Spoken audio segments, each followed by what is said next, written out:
In a quiet coastal village nestled between jagged cliffs and the restless sea, there stood an old lighthouse. Its towering presence had guided countless ships to safety for over a century.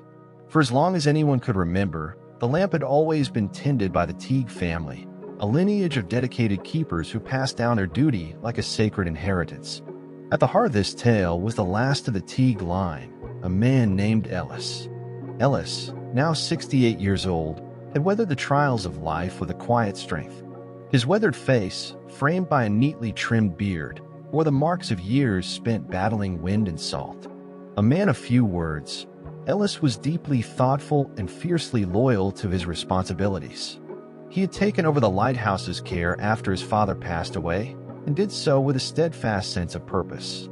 But Ellis's world had grown lonely over the years. His wife, Clara, had succumbed to illness a decade ago, and their only child, Lily, had left for the city in search of a brighter future. Every night, Ellis climbed the spiraling stairs to the lantern room, his knees aching with each step.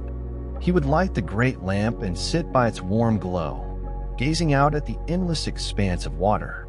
The sea's rhythmic crash against the rocks was his only company, save for the occasional gull's cry.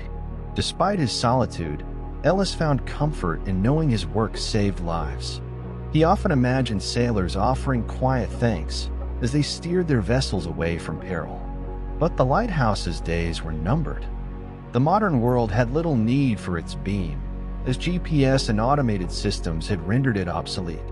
Officials from the Maritime Authority had visited Ellis to inform him that the lighthouse would be decommissioned by year's end. The thought of extinguishing the light for good felt like snuffing out a piece of his soul. One blustery autumn evening, as Ellis prepared to light the lamp, he heard a knock at the heavy wooden door.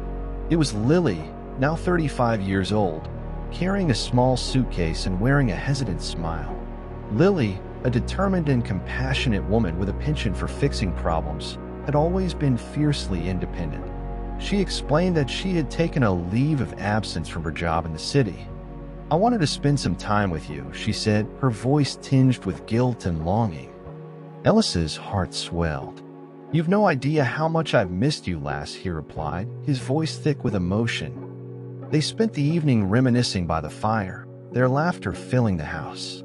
Lily shared stories of her life in the bustling city, while Ellis recounted tales of the sea and the sailors he'd known. The lighthouse, once so quiet, now felt alive again. The days that followed were filled with small joys. Lily helped Ellis with his daily chores, from polishing the brass fittings to preparing meals. She often asked about Clara, piecing together memories of her mother. "She'd be so proud of you, Lily," Ellis said one afternoon, his voice trembling. Lily's eyes glistened with tears, and she reached for his hand. "And I'm proud of you, Dad. You've given so much to this place." A few weeks later, a fierce storm rolled in.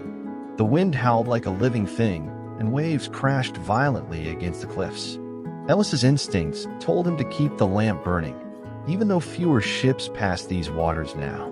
As he climbed the stairs, Lily followed, curious to see her father in his element. Suddenly, through the rain-lashed windows, they spotted a small fishing boat struggling against the waves. Its engine had failed, and it was being pushed dangerously close to the rocks. Ellis sprang into action, adjusting the beam to guide the boat towards safer waters.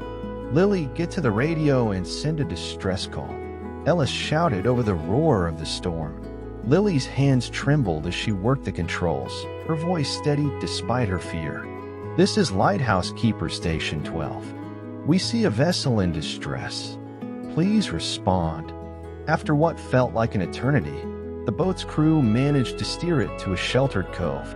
The radio crackled with the captain's voice, overflowing with gratitude. "You saved our lives. We'll never forget this."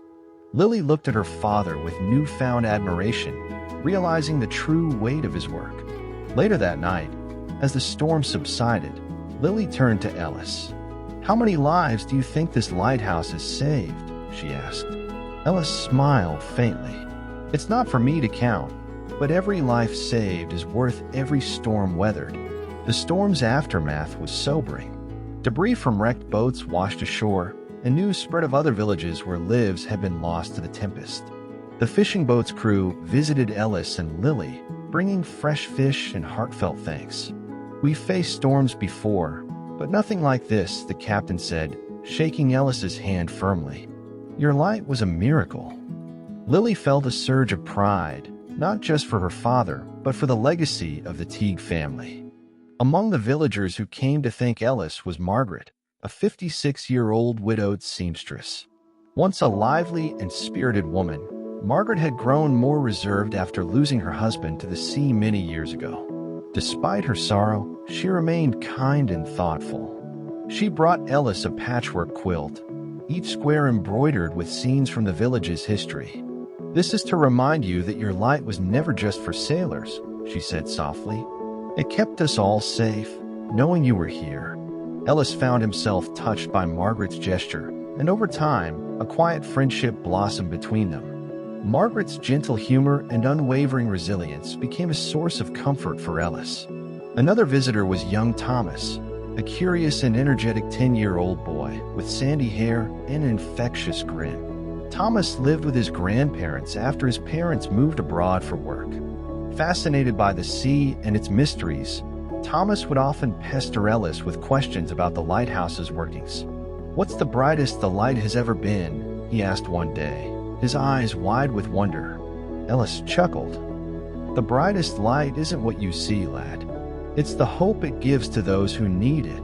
Inspired by Ellis, Thomas began building small models of ships and dreamed of becoming a sailor himself. Then there was Peter, a retired captain in his late 70s, whose weathered hands and deep-set eyes spoke of decades spent at sea. Peter had survived a shipwreck years ago, thanks to the lighthouse. He shared his story during a village gathering, recounting how he had clung to a piece of driftwood, praying for a miracle. "When I saw that light pierce the darkness, I knew I'd live," he said, his voice breaking. He later gifted Ellis his treasured compass, saying, "It's time this guided someone as steady as you." Peter's gratitude for life and his deep respect for Ellis became a powerful reminder of the lighthouse's importance. The day of the lighthouse's decommissioning arrived. Officials came to oversee the final extinguishing of the lamp. Ellis's heart ached as he climbed the stairs one last time. Lily joined him, her hand resting gently on his arm. Together, they turned the mechanism to dim the light. As they descended, a crowd had gathered outside. Villagers, sailors, and even strangers who had once been saved by the lighthouse's beam had come to pay their respects. They shared stories of how the light had guided them through storms, rekindling Ellis's pride in his life's work. One sailor's tale stood out. He spoke of a night decades ago when the light had guided him to shore during a hurricane. That night, his wife had been in labor, and the lighthouse's glow had led him to safety just in time to meet his newborn son. As the man recounted this, tears glistened in his eyes, and he embraced Ellis warmly. "Thank you, Ellis," the man said. "The light didn't just save me, it gave me my family." In the weeks that followed, Lily decided to stay in the village. Inspired by her father's dedication, she began a project to turn the lighthouse into a maritime museum and community center. With Ellis's blessing, she collected artifacts and stories from the village, preserving the legacy of the lighthouse for future generations. Ellis found new purpose in helping Lily. Together, they gave tours, sharing tales of courage and resilience. The once lonely lighthouse became a beacon of togetherness, its halls echoing with laughter and learning. Children from the village came to listen to Ellis's stories, wide-eyed and full of wonder. Local artists began hosting workshops in the Lantern Room, their creations inspired by the sea and its mysteries. The lighthouse's transformation brought life back to the village. Fishermen shared their catches at the museum's events, families gathered for picnics on the grounds, and visitors from faraway places marveled at the history contained within its walls.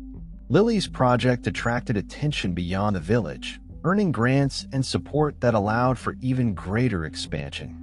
The lighthouse became a symbol of resilience, its story shared far and wide. Years later, as Ellis sat in the lighthouse's lantern room with his grandchild on his lap, he told stories of the sea and the storms he had weathered. The child listened with wide eyes, their face illuminated by the soft glow of a replica lamp Lily had installed. "Grandpa, do you miss it?" the child asked. Ellis smiled gently. "I miss the work, yes. But this, seeing it alive with people, hearing laughter in these walls, this is better than I could have dreamed." Ellis lived to see the Lighthouse's 150th anniversary celebration, surrounded by family, friends, and villagers. That night, a ceremonial lighting of the replica lamp brought tears to many eyes. As the beams stretched out over the water, Ellis's heart swelled with pride and peace, knowing the light and the love it represented would endure long after he was gone.